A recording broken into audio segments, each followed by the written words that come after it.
Welcome to accelerator classes. अज असीं इस क्लास दे विच इलैक्ट्रिक फ्लक्स डिस्कस करांगे ते नाल ही गॉस थ्योरम डिस्कस करांगे जिहड़ी कि बहुत इंपॉर्टेंट थ्योरम आ। सो पहलां असीं शुरू करदे हां इलैक्ट्रिक फ्लक्स। फ्लक्स का मतलब जिवें तुहानूं क्लीयर ही आ कि फ्लक्स जिवें आपां इंग्लिश दे विच कह दिंदे आ ढेर जां आपां कह दिंदे आ समूह, कलैक्शन कह दईए जिद्दां आपां ढेर कह दिंदे आ जां किसी चीज़ का समूह कह दिंदे आ। ते जे असीं कहंदे आ इलैक्ट्रिक फ्लक्स तो इलैक्ट्रिक फ्लक्स का की मतलब होगा कि इलैक्ट्रिक फील्ड लाइनस का एक समूह जां उहदा ग्रुप, ठीक है। सो इलैक्ट्रिक फ्लक्स की आ, इलैक्ट्रिक फ्लक्स इलैक्ट्रिक फील्ड के नाल जां चार्ज पार्टिकल के नाल जुड़ी हुई एक नवी प्रॉपर्टी आ। जिवें असीं पहलां डिस्कस किया इलैक्ट्रिक फील्ड, तो इलैक्ट्रिक फील्ड नूं असीं पढ़िया कि यह की आ एक वैक्टर क्वांटिटी आ। हुण इस इलैक्ट्रोस्टैटिक दे विच पहलां असीं चार्ज नूं डिस्कस किया तो असीं देखिया कि चार्ज फोर्स लाउंदा वा। फिर असी इलैक्ट्रिक फील्ड डिस्कस किया, फोर्स भी वैक्टर क्वांटिटी सी, इलैक्ट्रिक फील्ड भी वैक्टर क्वांटिटी सी। तो हुण एक नवी टर्म इंट्रोड्यूस कर रहे हैं इलैक्ट्रिक फ्लक्स। तो ये इलैक्ट्रिक फ्लक्स जिहड़ी आ एक स्केलर क्वांटिटी आ। हुण देखो कि इलैक्ट्रिक फील्ड के नाल जुड़ियां होईयां चीज़ां दे विचों, क्योंकि इलैक्ट्रिक फील्ड दे विच की आ फोर्स लगनी आ, तो ये नाल जिहड़ियां एसोसीएटेड चीज़ां वा उहदे विच कोई इलैक्ट्रिक फ्लक्स वर्गी चीज़ जां स्केलर चीज़ हो सकती आ। ये चीज़ असी देखनी आ। हुण देखो जिवें आपां कह रहे हैं कि एक पाइप दे विचों पानी फ्लो कर रहा वा, जदों उस पाइप दे विचों पानी फ्लो कर रहा वा ना, तो पानी किसी डायरैक्शन च फ्लो कर रहा वा, तो उहदी कोई क्वांटिटी भी हैगी आ, वो की आ एक वैक्टर क्वांटिटी आ। पर जदों वो पाइप दे विचों पानी सामने चबच्चे च जां किसी चीज़ दे विच आपां इकट्ठा कर लिया, हुण वो पानी की आ, वो पानी हुण स्केलर क्वांटिटी आ। सो इसे तरीके नाल इसे एग्जाम्पल दे नाल जुड़ी हुई चीज़ आ इलैक्ट्रिक फ्लक्स। तो इलैक्ट्रिक फ्लक्स की आ number of electric lines passes through any close surface. जिवें साडे कोलों कोई क्लोज सरफेस आ, है कोई भावें वो किसी भी शेप का होवे, भावें वो सर्कुलर शेप का वा, रिकटैंगूलर शेप का वा जां इररेगूलर शेप का वा। इररेगूलर शेप मैं जिवें अपने कोलों जो मर्जी बनावा, इररेगूलर शेप आ। तो जे मैं इस तरीके ना मन्ना कि यदा सामना पासा तुहाडे वाले पासे आ, तो हुण जिन्नियां इलैक्ट्रिक फील्ड लाइनस इहदे विचों लंघ रहीआं वा ना, उहनूं आपां की बोल रहे हैं, इलैक्ट्रिक फ्लक्स बोल रहे हैं। समूह इलैक्ट्रिक लाइनस का जिहड़ा इहदे विचों पास हो रहा वा। सो इलैक्ट्रिक फ्लक्स की डेफिनेशन की बनी? इलैक्ट्रिक फ्लक्स की डेफिनेशन बनी, it is the electric field lines which is passes through any close surface. Surface close होना चाहिए वा, ओपन सरफेस की मैं गल नहीं करता पाया। जिवें मैं एक कड़ा ही लै ला, हुण कड़ा एक क्लोज सरफेस आ, तो मैं इनू किसी इलैक्ट्रिक फील्ड के विच रखदा तो इहदे विचों इलैक्ट्रिक फील्ड लाइनस की आ पास होणगियां, तो जिन्नियां पास होणगियां मैं उहनूं की कहण दिया वां इलैक्ट्रिक फ्लक्स। सो ये इलैक्ट्रिक फ्लक्स की डेफिनेशन आ, लिख लेना कि ये की आ कि number of electric lines passes through any close surface is known as electric flux. इनू आपां मैथेमैटिकली बाद विच लिखते हैं, किवें लिखते हैं?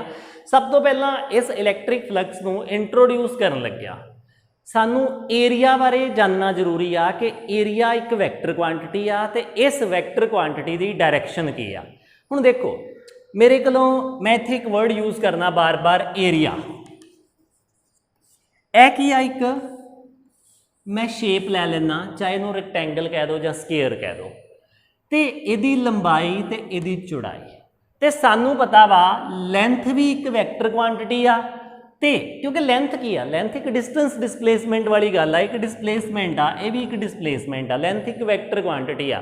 तो दो वैक्टर क्वांटिटीज़ की गुणा करांगे L इंटू B, तो की बनना? एरिया वैक्टर बनना। तो असी पढ़िया होया वा क्रॉस प्रोडक्ट दे विच जिहड़ियां दो क्वांटिटीज़ गुणा हो रही वा, मल्टीप्लाई हो रही वा, उन्हां दा जिहड़ा रिजल्टेंट बनता है ना, उहदी डायरैक्शन की हुंदी आ?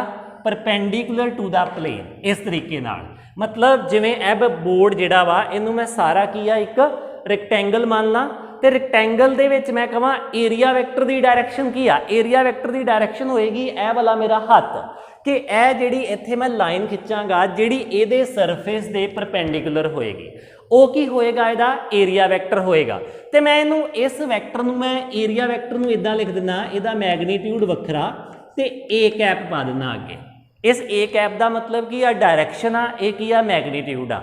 जदों भी कोई दो ਵੈਕਟਰ ਕੁਆਂਟੀਟੀਜ਼ ਕ੍ਰੋਸ ਮਲਟੀਪਲਾਈ ਰਾਈ ਗੁਣਾ ਹੁੰਦੀਆਂ ਵਾ ਤੇ ਬਣਨ ਵਾਲਾ ਜਿਹੜਾ ਰਿਜ਼ਲਟੈਂਟ ਆ ਉਹਦੀ ਡਾਇਰੈਕਸ਼ਨ ਕਿੱਧਰ ਹੋਏਗੀ ਪਰਪੈਂਡੀਕੂਲਰ ਟੂ ਦਾ ਪਲੇਨ। ਕਿਹੜਾ ਪਲੇਨ?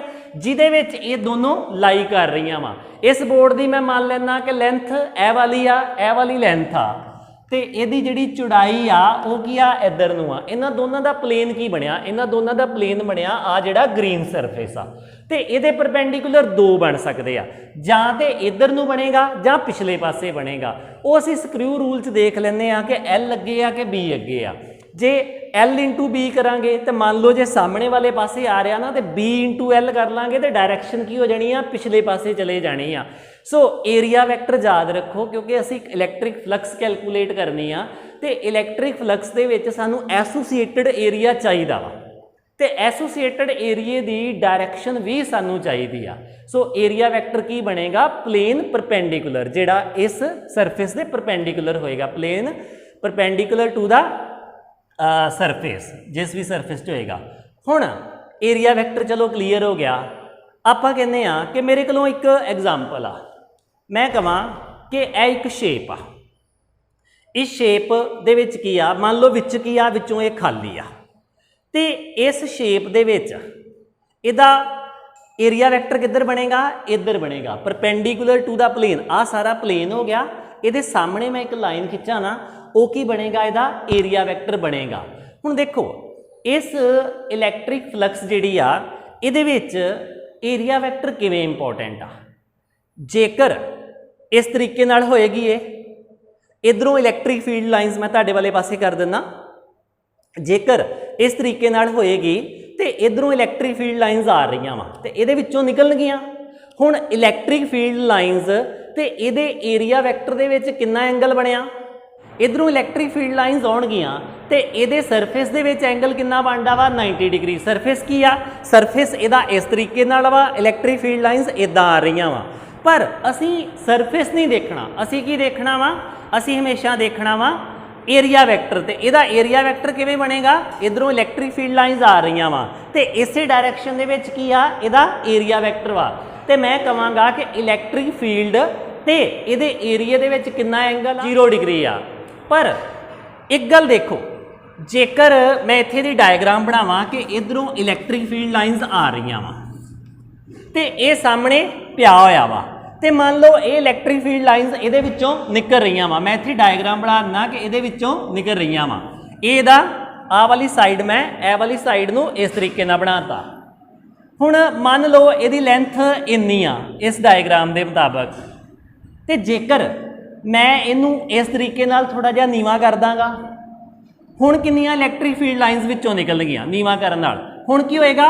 ਉੱਪਰ ਵਾਲੀਆਂ ਜਿਹੜੀਆਂ ਵਾ ਉਹ ਨਹੀਂ ਨਿਕਲ ਸਕਣਗੀਆਂ ਕਿਉਂਕਿ ਇਹਦੀ ਕੀ ਆ? ਮੈਂ ਥੋੜਾ ਜਿਹਾ ਇਹਦੇ ਵਿੱਚ ਐਂਗਲ ਦੇਤਾ। ਕਿੰਨਾ ਐਂਗਲ ਦੇਤਾ? ਮੈਂ ਇਸ ਸ਼ੇਪ 'ਚ ਲੈ ਗਿਆ, ਐਂਗਲ ਆ ਗਿਆ ਮੰਨ ਲਓ ਥੀਟਾ। ਪਹਿਲਾਂ ਕੀ ਸੀ? ਇਸ ਤਰੀਕੇ ਨਾਲ ਸੀ।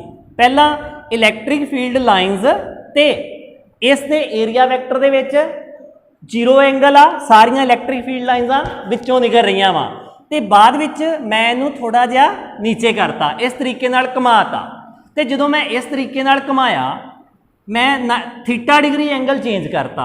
ਹੁਣ ਕੀ ਆ? ਹੁਣ ਜਿਹੜੀਆਂ ਇੱਥੋਂ ਆ ਰਹੀਆਂ ਵਾ ਉਹ ਤੇ ਇਹਦੇ ਵਿੱਚੋਂ ਨਿਕਲ ਜਾਣਗੀਆਂ, ਜਿਹੜੀਆਂ ਉੱਪਰ ਰਹਿ ਗਈਆਂ ਉਹ ਇਹਦੇ ਵਿੱਚੋਂ ਨਿਕਲ ਕੇ ਨਹੀਂ ਜਾਣਗੀਆਂ। ਉਹ ਕੀ ਆ? ਉਹ ਸਿੱਧੀਆਂ ਨਿਕਲ ਜਾਣਗੀਆਂ।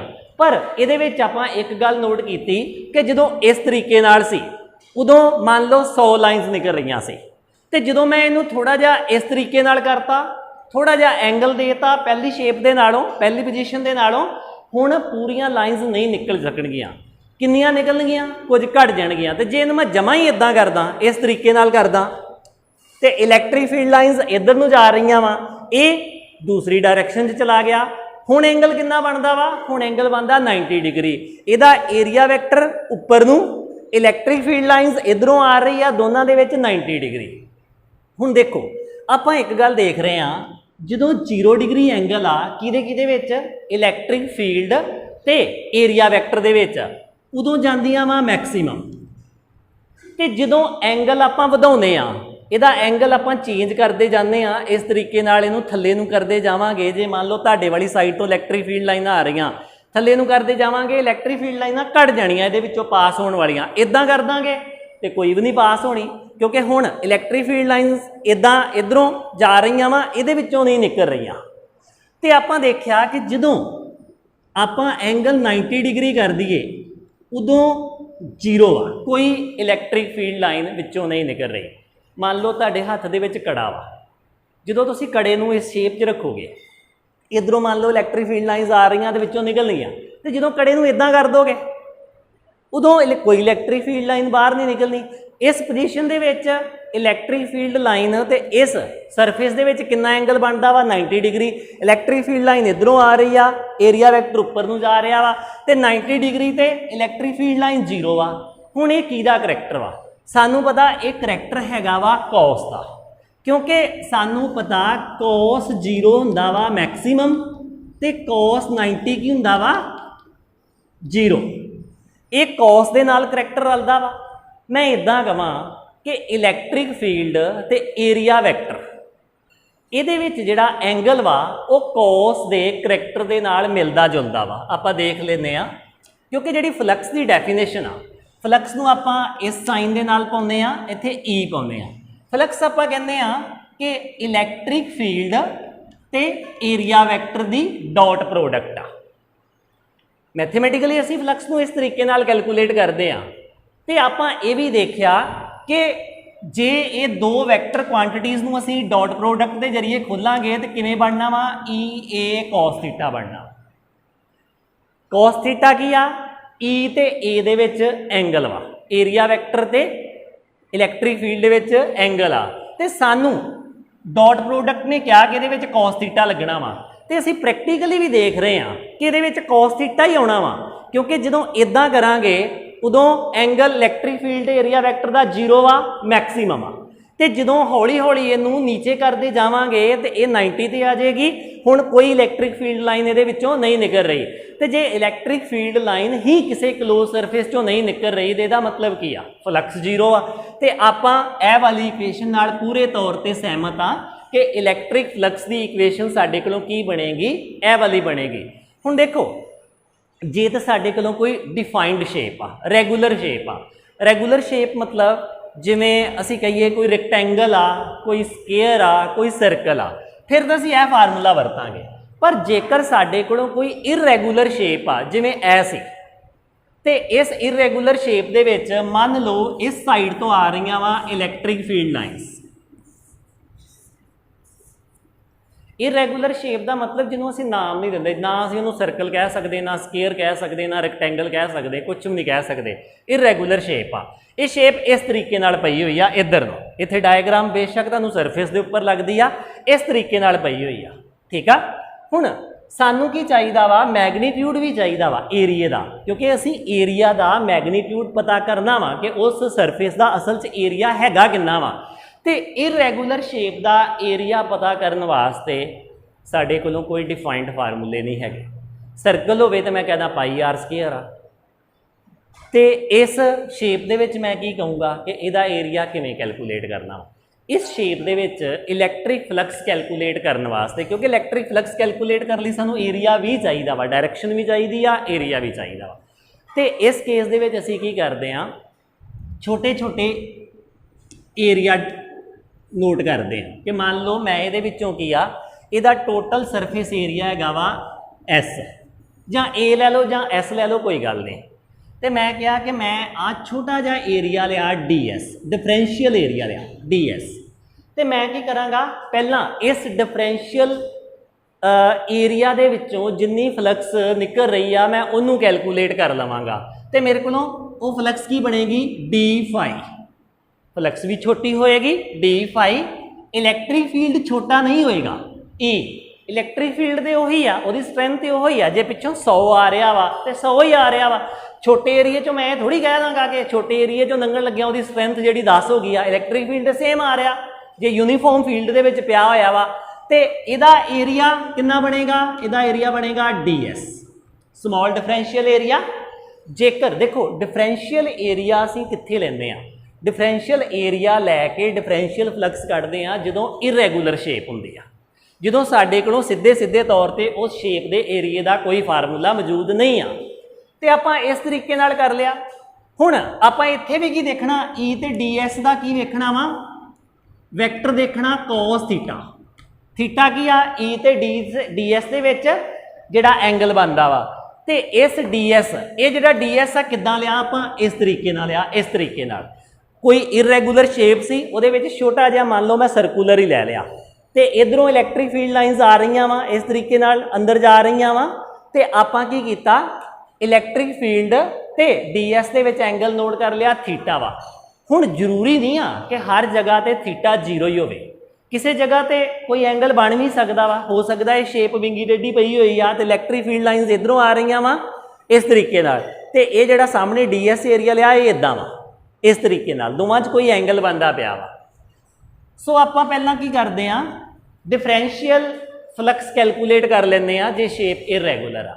ਫਿਰ ਆਪਾਂ ਇਸ ਤਰੀਕੇ ਨਾਲ ਸਾਰੇ ਛੋਟੇ ਛੋਟੇ ਏਰੀਏ ਜਿਹੜੇ ਆ ਲੈ ਲੈਣੇ ਹੁੰਦੇ ਆ ਤੇ ਫਿਰ ਜੋੜ ਦੇਣਾ ਹੁੰਦਾ ਵਾ।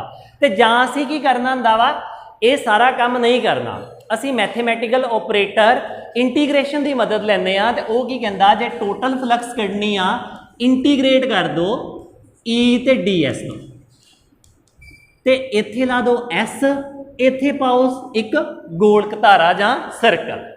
ਤੇ ਇਹ ਕਲੋਜ਼ ਲੂਪ ਦਾ ਕੀ ਮਤਲਬ ਆ, ਕਲੋਜ਼ ਸਰਕਲ ਦਾ ਮਤਲਬ ਕੀ ਆ ਕਿ ਇਹ ਸਰਫੇਸ ਜਿਹੜਾ ਵਾ ਇਹ ਬਾਉਂਡ ਆ, ਕਲੋਜ਼ ਵਾ, ਤੇ ਆਪਾਂ ਥੱਲੇ S ਪਾਤਾ। ਆ ਕੀ ਆ, ਸਾਡੇ ਕੋਲੋਂ ਇਹ ਇੰਟੀਗ੍ਰੇਸ਼ਨ ਦਾ ਸਾਈਨ ਆ। ਇੰਟੀਗ੍ਰੇਸ਼ਨ ਦਾ ਮਤਲਬ ਆ ਕਿ ਛੋਟੀਆਂ ਛੋਟੀਆਂ ਚੀਜ਼ਾਂ ਨੂੰ ਜੋੜਨਾ ਵਾ। ਤੇ ਜਦੋਂ ਆਪਾਂ ਕਹਿਤਾ ਇਹ ਪਾ ਕੇ, ਇਹਦਾ ਮਤਲਬ ਆ ਕਿ ਜਿੰਨਾ ਚੀਜ਼ਾਂ ਨੂੰ ਜੋੜਨਾ ਉਹ ਕਲੋਜ਼ ਵਾ, ਕਲੋਜ਼ ਸਰਫੇਸ ਆ, ਤੇ ਟੋਟਲ ਸਰਫੇਸ ਕਿੰਨਾ, S ਵਾ। ਆਪਾਂ ਇਸ ਤਰੀਕੇ ਨਾਲ ਲਿਖ ਸਕਦੇ ਆ। ਸੋ ਜਦੋਂ ਆਪਣੇ ਕੋਲੋਂ ਇਰੈਗੂਲਰ ਸ਼ੇਪ ਹੁੰਦੀ ਆ ਤੇ ਆਪਾਂ ਡਿਫਰੈਂਸ਼ੀਅਲ ਏਰੀਆ ਕੱਢਦੇ ਆ, ਤੇ ਡਿਫਰੈਂਸ਼ੀਅਲ ਏਰੀਆ ਕੱਢ ਕੇ ਫਲਕਸ ਨੂੰ ਕੈਲਕੂਲੇਟ ਕਰ ਲੈਂਦੇ ਆ। ਇੱਥੇ E ਪਾ ਸਕਦੇ ਜੋ, ਕਿਉਂਕਿ ਕੱਲ ਨੂੰ ਮੈਗਨੈਟਿਕ ਫੀਲਡ ਵੀ ਆਉਣਾ, ਉਹਦੇ ਵਿੱਚ ਵੀ ਮੈਗਨੈਟਿਕ ਫਲਕਸ ਬਣਨੀ ਆ। ਸੋ ਸਾਡੇ ਕੋਲੋਂ ਇਹ ਫਾਰਮੂਲਾ ਬਣ ਗਿਆ। ਜੇਕਰ ਸ਼ੇਪ ਰੈਗੂਲਰ ਆ ਤੇ ਮੈਂ ਸਿੱਧਾ ਹੀ ਲਿਖ ਸਕਦਾ, ਮੇਰੇ ਕੋਲੋਂ ਫਾਰਮੂਲਾ ਕੀ ਬਣਦਾ ਵਾ, E ਤੇ A ਕੀ ਆ, ਰੈਗੂਲਰ ਸ਼ੇਪ ਆ। ਜੇ ਰੈਗੂਲਰ ਸ਼ੇਪ ਆ ਤਾਂ ਮੈਨੂੰ ਸਿੱਧਾ ਹੀ ਫਾਰਮੂਲਾ ਪਤਾ ਲੱਗ ਜਾਣਾ। ਮੈਂ ਛੋਟੇ ਛੋਟੇ ਡਿਫਰੈਂਸ਼ੀਅਲ ਏਰੀਆ ਲੈ ਕੇ ਜੋੜਨਾ ਕਿਉਂ ਆ, ਸੋ ਮੈਂ ਸਿੱਧਾ ਹੀ ਇਹ ਫਾਰਮੂਲਾ ਲਗਾ ਸਕਦਾ। ਦੇਖੋ ਏਰੀਆ ਜਿਹੜਾ ਸਰਫੇਸ ਦਾ ਏਰੀਆ ਨਾ, ਉਹ S ਨਾਲ ਵੀ ਲਿਖ ਸਕਦੇ ਆ, A ਨਾਲ ਵੀ ਲਿਖ ਸਕਦੇ। ਜਿਵੇਂ ਇੱਥੇ ਮੈਂ ਸਰਫੇਸ ਏਰੀਆ ਛੋਟਾ ਸੀ ds ਲਿਖ ਲਿਆ, ਮੈਂ DA ਵੀ ਪਾ ਦਿੰਦਾ, ਇੱਥੇ DA ਪਾ ਕੇ ਇੱਥੇ ਵੀ DA ਪਾ ਦਿੰਦਾ ਵਾ, ਉਹ ਕੋਈ ਜ਼ਿਆਦਾ ਲੌਜਿਕ ਨਹੀਂ ਹੈਗਾ। ਤੁਸੀਂ A ਨਾਲ ਲਿਖ ਲਓ ਜਾਂ ds ਨਾਲ ਲਿਖ ਲਓ, ਇਹ ਕੋਈ ਫਰਕ ਨਹੀਂ ਹੈਗਾ। ਸੋ ਇਲੈਕਟ੍ਰਿਕ ਫਲਕਸ ਕੀ ਹੋ ਗਈ, ਇਲੈਕਟ੍ਰਿਕ ਫਲਕਸ ਹੋ ਗਈ ਜਿਹੜੀ ਕਿਸੇ ਕਲੋਜ਼ ਸਰਫੇਸ ਦੇ ਵਿੱਚੋਂ ਇਲੈਕਟ੍ਰਿਕ ਲਾਈਨਸ ਦੀ ਜਿਹੜੀ ਮਾਤਰਾ ਵਾ ਗੁਜ਼ਰ ਰਹੀ ਆ, ਉਹਨੂੰ ਅਸੀਂ ਇਲੈਕਟ੍ਰਿਕ ਫਲਕਸ ਕਹਿ ਰਹੇ ਆ। ਤੇ ਇਲੈਕਟ੍ਰਿਕ ਫਲਕਸ ਦਾ ਫਾਰਮੂਲਾ ਕੀ ਬਣਦਾ ਵਾ, ਫਾਰਮੂਲਾ ਸਾਡੇ ਕੋਲ ਬਣਦਾ ਵਾ ਇਲੈਕਟ੍ਰਿਕ ਫੀਲਡ ਲਾਈਨਸ ਤੇ ਏਰੀਆ ਦੇ ਵਿੱਚ ਜਿਹੜੀ ਆ ਡਾਟ ਪ੍ਰੋਡਕਟ ਆ, ਤੇ ਦੋਨੋਂ ਹੀ ਵੈਕਟਰ ਵਾ। ਜੇ ਦੋਨੋਂ ਵੈਕਟਰ ਆ ਤੇ ਦੋਨਾਂ ਦੀ ਡਾਇਰੈਕਸ਼ਨ ਸਾਨੂੰ ਦੱਸਣੀ ਪੈਣੀ ਆ, ਕਿਉਂਕਿ ਇਹ ਜਿਹੜਾ ਐਂਗਲ ਬਣਨਾ ਵਾ ਡਾਟ ਪ੍ਰੋਡਕਟ ਨੇ ਇਹਦੇ ਅੱਗੇ cos ਥੀਟਾ ਲਾ ਦੇਣਾ, ਤੇ ਜਿਹੜਾ ਐਂਗਲ ਬਣਨਾ ਉਹ ਕਿਹਦੇ ਵਿੱਚ ਬਣਨਾ, E ਤੇ A ਦੇ ਵਿੱਚ ਬਣਨਾ, ਏਰੀਆ ਵੈਕਟਰ ਤੇ ਇਲੈਕਟ੍ਰਿਕ ਫੀਲਡ ਲਾਈਨਸ ਦੇ ਵਿੱਚ ਬਣਨਾ ਵਾ। ਤੇ ਅਸੀਂ ਪ੍ਰੈਕਟੀਕਲੀ ਐਗਜ਼ਾਮਪਲ ਲੈ ਕੇ ਦੇਖ ਚੁੱਕੇ ਆ, ਮੈਂ ਪੇਜ ਰੱਖ ਕੇ ਦਿਖਾਇਆ ਸੀ ਕਿ ਜੇ ਪੇਜ ਤੇ ਇਲੈਕਟ੍ਰਿਕ ਫੀਲਡ ਲਾਈਨਸ ਦੇ ਵਿੱਚ ਐਂਗਲ 0 ਆ ਤੇ ਮੈਕਸਿਮਮ ਫਲਕਸ ਗੁਜ਼ਰੇਗੀ, ਤੇ ਜੇ ਐਂਗਲ 90 ਡਿਗਰੀ ਹੋ ਗਿਆ ਕੋਈ ਫਲਕਸ ਨਹੀਂ ਜਾਏਗੀ। ਇਹਦਾ ਮਤਲਬ ਮੈਥਮੈਟਿਕਲੀ ਤੇ ਫਿਜ਼ੀਕਲੀ ਇਹ ਕੀ ਆ, ਇਕੁਏਸ਼ਨ ਹੋਲਡ ਕਰਦੀ ਆ, ਕਿਉਂਕਿ ਜੇ ਅਸੀਂ ਥੀਟਾ 90 ਕਰ ਦਾਂਗੇ ਕੋਈ ਫਲਕਸ ਨਹੀਂ ਜਾਣੀ, ਉਹ ਅਸੀਂ ਵੇਖ ਚੁੱਕੇ ਆ। ਤੇ ਜੇ ਅਸੀਂ ਥੀਟਾ 0 ਕਰ ਦਾਂਗੇ ਤੇ ਸਾਰੇ ਦੀ ਸਾਰੀ ਫਲਕਸ ਕੀ ਆ, ਉਹਦੇ ਵਿੱਚੋਂ ਗੁਜ਼ਰੇਗੀ। ਸੋ ਇਹ ਇਲੈਕਟ੍ਰਿਕ ਫਲਕਸ ਆ, ਅਸੀਂ ਇਸ ਤਰੀਕੇ ਨਾਲ ਇਹਨੂੰ ਕੈਲਕੂਲੇਟ ਕਰਦੇ ਹਾਂ। ਤੇ ਇਲੈਕਟ੍ਰਿਕ ਫਲਕਸ ਇੱਕ ਸਕੇਲਰ ਕੁਆਂਟਿਟੀ ਆ, ਤੇ ਜੇ ਸਕੇਲਰ ਕੁਆਂਟਿਟੀ ਆ ਤੇ ਇਹਦਾ ਯੂਨਿਟ ਕੀ ਬਣੇਗਾ, ਦੇਖੋ ਯੂਨਿਟ ਕੀ ਬਣੇਗਾ, ਇਲੈਕਟ੍ਰਿਕ ਫੀਲਡ ਦਾ ਯੂਨਿਟ ਕੀ ਆ, ਨਿਊਟਨ ਪਰ ਕੂਲਮ, ਤੇ ਏਰੀਆ ਦਾ ਯੂਨਿਟ ਕੀ ਆ, ਮੀਟਰ ਸਕੁਅਰ। ਸੋ ਮੇਰੇ ਕੋਲੋਂ ਯੂਨਿਟ ਕੀ ਬਣਿਆ, newton metre square per coulomb. ਤੁਸੀਂ ਕਿਸ ਤਰੀਕੇ ਨਾਲ ਵੀ ਲਿਖ ਸਕਦੇ ਜੋ, newton metre square per coulomb C-1। So F/A ਬਣ ਰਿਹਾ ਹੈ newton metre square, force upon area. ਤੁਸੀਂ ਦੇਖ ਲੈਣਾ ਫੋਰਸ ਪੌਨ ਏਰੀਆ ਕੋਈ ਕੁਆਂਟਿਟੀ ਬਣਦੀ ਆ, ਜੇ ਫੋਰਸ ਪੌਨ ਏਰੀਆ ਕੋਈ ਕੁਆਂਟਿਟੀ ਬਣਦੀ ਆ ਤਾਂ ਅਸੀਂ ਨਿਊਟਨ ਪਰ ਮੀਟਰ ਸਕੁਅਰ ਨੂੰ ਉਸ ਦੇ ਨਾਲ ਵੀ ਲਿਖ ਦਾਂਗੇ। ਗੱਲ ਕਰਦੇ ਆ ਗੌਸ ਲਾ ਦੀ ਜਾਂ ਗੌਸ ਥਿਊਰਮ ਦੀ। ਗੌਸ ਥਿਊਰਮ ਸਾਡੀ ਇਸ ਕਲਾਸ ਦੇ ਵਿੱਚ ਬਹੁਤ ਹੀ ਇੰਪੋਰਟੈਂਟ ਇਕੁਏਸ਼ਨ ਆ। ਜਿਹੜੇ ਬੱਚਿਆਂ ਨੇ ਨੈਕਸਟ ਅੱਗੇ ਜਾ ਕੇ ਫਿਜ਼ਿਕਸ ਨੂੰ ਕੰਟੀਨਿਊ ਕਰਨਾ ਵਾ ਉਹਨਾਂ ਨੂੰ ਇਹ ਗੌਸ ਥਿਊਰਮ ਜਿਹੜੀ ਆ ਉਹ ਹਾਇਰ ਸਟੱਡੀ ਤੱਕ ਮਿਲਦੀ ਰਹੇਗੀ। ਗੌਸ ਥਿਊਰਮ ਸਾਡੀ ਉਹ ਪਹਿਲੀ ਇਕੁਏਸ਼ਨ ਆ। ਅੱਗੇ ਜਾ ਕੇ ਮੈਕਸਵੈਲ ਨੇ ਸਾਰੀ ਇਲੈਕਟ੍ਰੋਸਟੈਟਿਕ ਨੂੰ ਮਤਲਬ ਇਲੈਕਟ੍ਰਿਕ ਫੀਲਡ ਨੂੰ ਮੈਗਨੈਟਿਕ ਫੀਲਡ ਨੂੰ 4 ਇਕੁਏਸ਼ਨਾਂ ਦੇ ਵਿੱਚ ਸਮਾਇਆ ਹੋਇਆ ਵਾ। ਮਤਲਬ ਉਹਨੇ 4 ਇਕੁਏਸ਼ਨਾਂ ਦੇ ਵਿੱਚ ਸਾਰਾ ਇਲੈਕਟ੍ਰੋਮੈਗਨੈਟਿਕ ਫੀਲਡ ਜਿਹੜਾ ਵਾ ਉਹਨੂੰ ਡਿਫਾਈਨ ਕੀਤਾ ਹੋਇਆ ਵਾ। ਤੇ ਉਹਨਾਂ 4 ਇਕੁਏਸ਼ਨਸ ਦੇ ਵਿੱਚ ਜਿਹੜੀ ਸਭ ਤੋਂ ਪਹਿਲੇ ਨੰਬਰ ਤੇ ਇਕੁਏਸ਼ਨ ਹੁੰਦੀ ਆ ਉਹ ਹੁੰਦੀ ਆ ਗੌਸ ਥਿਊਰਮ। ਸੋ ਆਪਾਂ ਗੌਸ ਥਿਊਰਮ ਦੇ ਵਿੱਚ ਦੇਖਦੇ ਹਾਂ ਜਾਂ ਗੌਸ ਲਾ ਦੇ ਵਿੱਚ ਦੇਖਦੇ ਹਾਂ ਕਿ ਗੌਸ ਲਾ ਕਹਿੰਦਾ ਕੀ ਆ। ਗੌਸ ਲਾ ਕਹਿੰਦਾ ਵਾ ਕਿ electric flux linked with any close surface, ਮਤਲਬ ਕਿਸੇ ਵੀ ਕਲੋਜ਼ ਸਰਫੇਸ ਦੇ ਨਾਲ ਜਿਹੜੀ ਇਲੈਕਟ੍ਰਿਕ ਫਲਕਸ ਜੁੜੀ ਹੋਏਗੀ ਉਹ ਕਿਹਦੇ ਡਾਇਰੈਕਟਲੀ ਪ੍ਰਪੋਰਸ਼ਨਲ ਆ, ਜਿੰਨਾ ਉਹਦੇ ਅੰਦਰ ਚਾਰਜ ਆ। ਮਤਲਬ ਇਲੈਕਟ੍ਰਿਕ ਫਲਕਸ linked with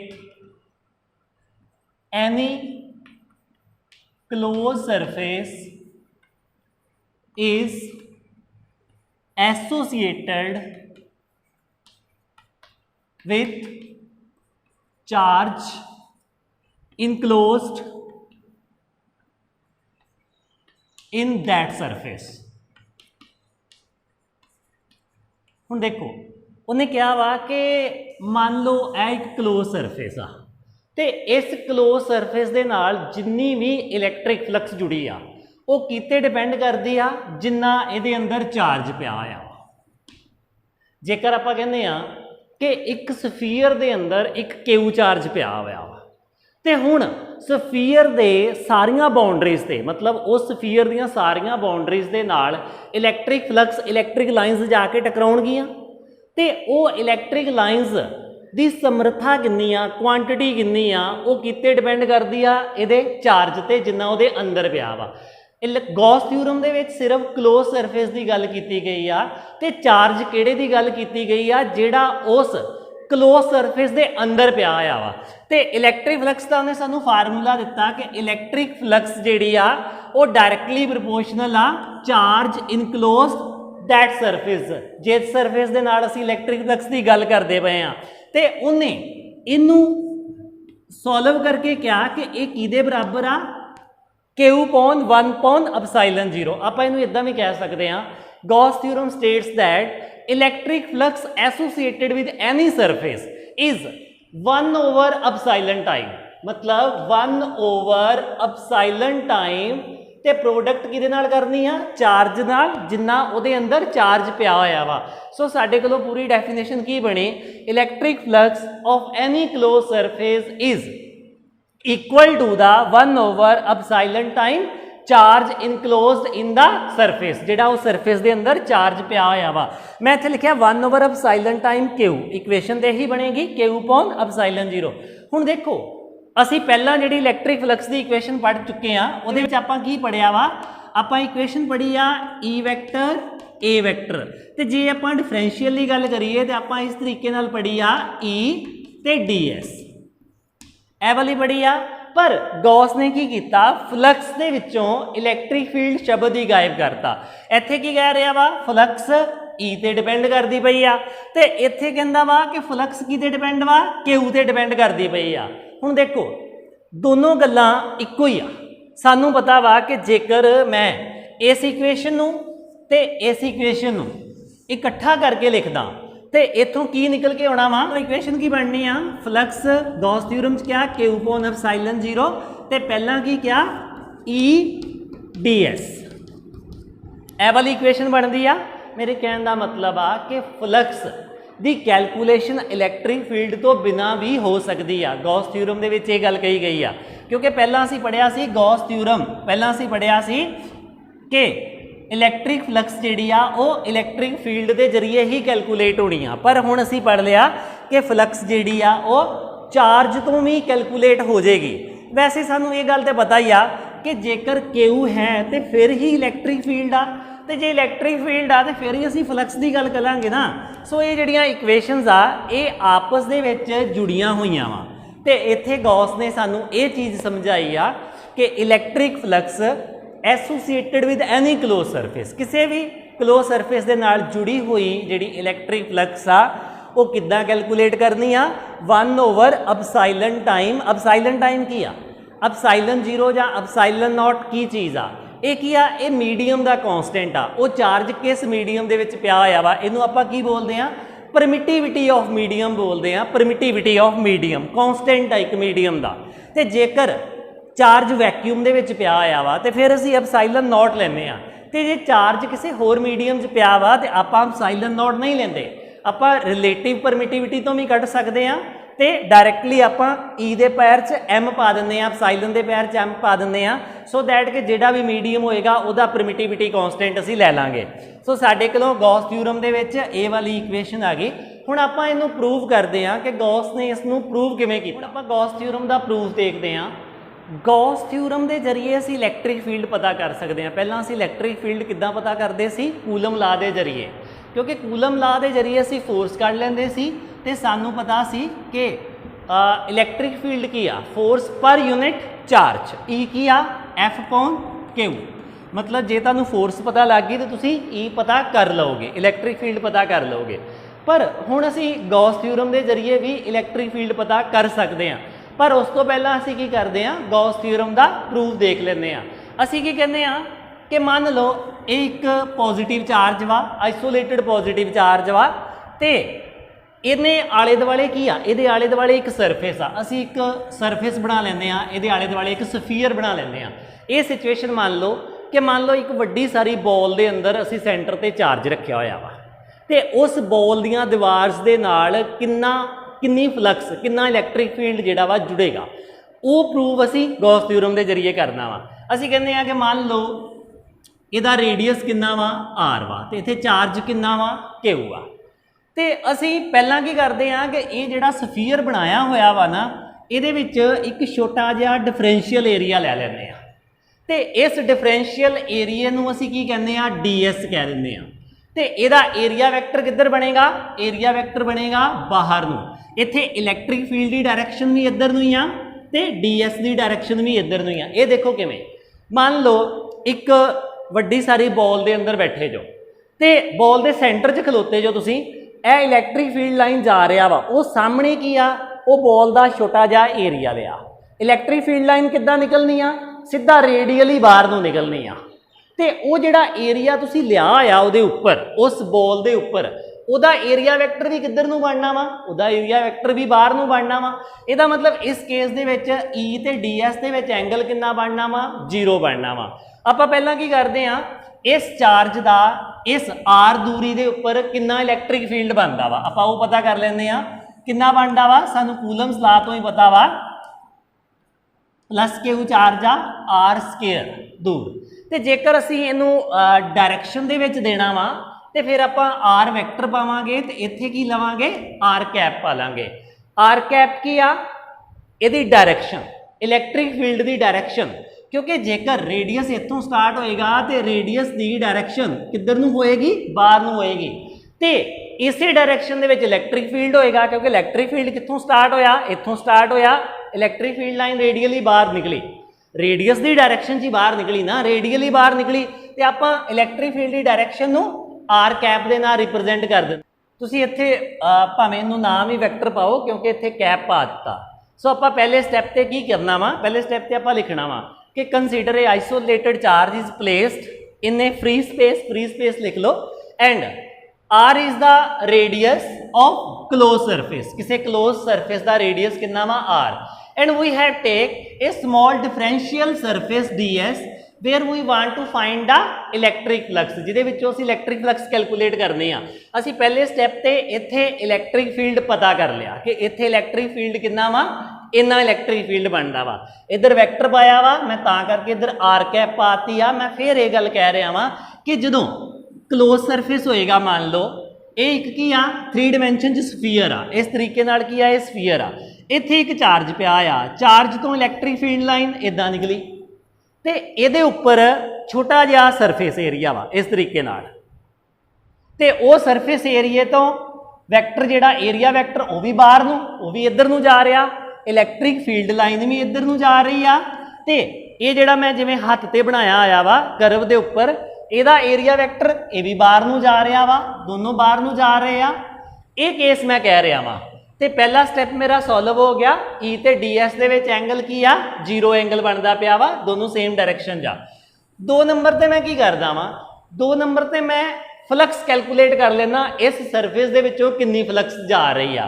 तो मैं कहना कि सरफेस मैं डी एस लिया, d phi is the flux crossed through this d s area, ये लिख लेना। तो की फार्मूला फ्लक्स कैलकुलेट करन दा, असीं पहलां सिक्ख्या होया कि फ्लक्स कैलकुलेट करन दा फार्मूला है ई डी एस।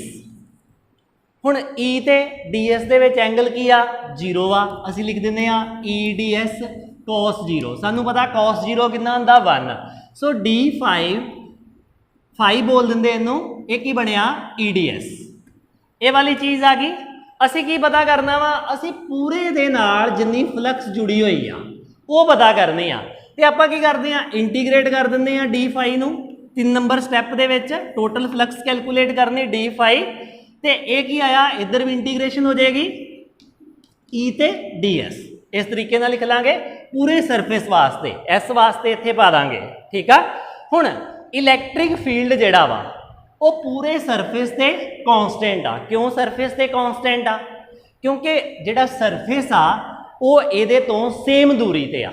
सर्कल दे विच स्फीयर दे विच बैठ के तुसीं सोचिया, मान लो तुसीं स्फीयर ते जो, इधर भी उन्नी दूरी आ, इधर भी उन्नी दूरी आ। क्यों? क्योंकि तुसीं सेंटर ते जो। इहदा मतलब कि इत्थे जिन्ना इलैक्ट्रिक फील्ड आ उन्ना ही इत्थे आ, उन्ना ही इत्थे आ, उन्ना ही इत्थे आ। इहदा कारण भी आ कि सेम दूरी ते आ, तो सेम दूरी ते आ, तो सानू पता इलैक्ट्रिक फील्ड इदां डिपेंड करता आर स्केयर ना। जे आर ही सेम आ तो इलैक्ट्रिक फील्ड भी सेम आ। तो जिस जगह ते सेम इलैक्ट्रिक फील्ड होवे, यह जिहड़ा की आ, ये सारियां जगह ते की आ सेम इलैक्ट्रिक फील्ड की समर्था वा। तो आपां इस सरफेस नू गॉसियन सरफेस भी कह सकते हैं, जिथे इलैक्ट्रिक फील्ड की समर्था की आ सेम आ, कोई सिमिट्री बनती पई आ।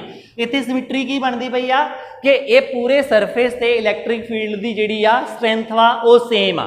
तो जे सेम आ तो आपां की करदे आ, ई नू बाहर रख लैंदे आ इंटीग्रेशन तो, कॉन्सटेंट आ, अंदर की लिखदे आ डी एस।